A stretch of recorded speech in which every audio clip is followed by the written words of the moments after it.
The Great Wall of China is a series of fortifications that were built across the historical northern borders of ancient Chinese states and Imperial China as protection against various nomadic groups from the Eurasian steppe. Several walls were built from as early as the 7th century BC, with selective stretches later joined by Qin Shi Huang, the first emperor of China. Little of the Qin wall remains. Later on, many successive dynasties built and maintained multiple stretches of border walls. The best-known sections of the wall were built by the Ming dynasty. Apart from defense, other purposes of the Great Wall have included border controls, allowing the imposition of duties on goods transported along the Silk Road, regulation or encouragement of trade and the control of immigration and emigration. Furthermore, the defensive characteristics of the Great Wall were enhanced by the construction of watchtowers, troop barracks, garrison stations, signaling capabilities through the means of smoke or fire, and the fact that the path of the Great Wall also served as a transportation corridor. The frontier walls built by different dynasties have multiple courses.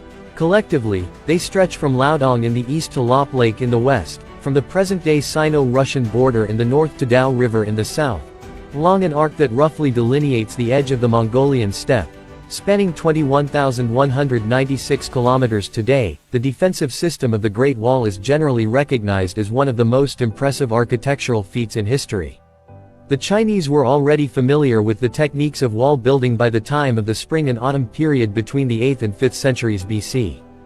During this time and the subsequent Warring States period, the states of Qin, Wei, Zhao, Qi, Han, Yan, and Zhongshan all constructed extensive fortifications to defend their own borders.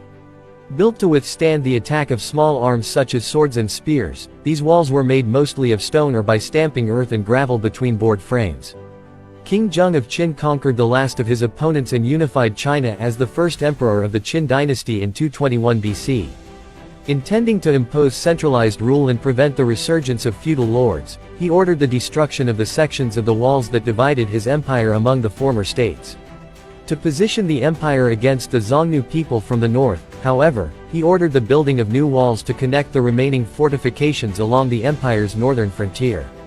Build and move on was a central guiding principle in constructing the wall, implying that the Chinese were not erecting a permanently fixed border.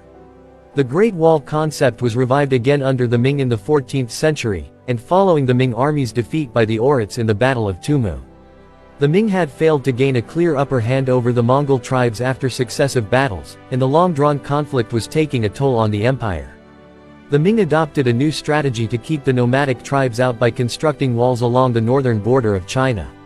Acknowledging the Mongol control established in the Ordos Desert, the wall followed the desert's southern edge instead of incorporating the bend of the Yellow River.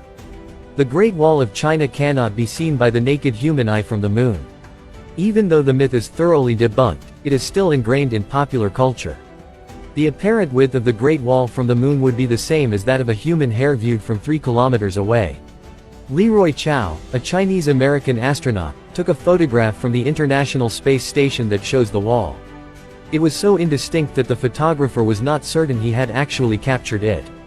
Based on the photograph, the China Daily later reported that the Great Wall can be seen from space, with the naked eye, under favorable viewing conditions, if one knows exactly where to look.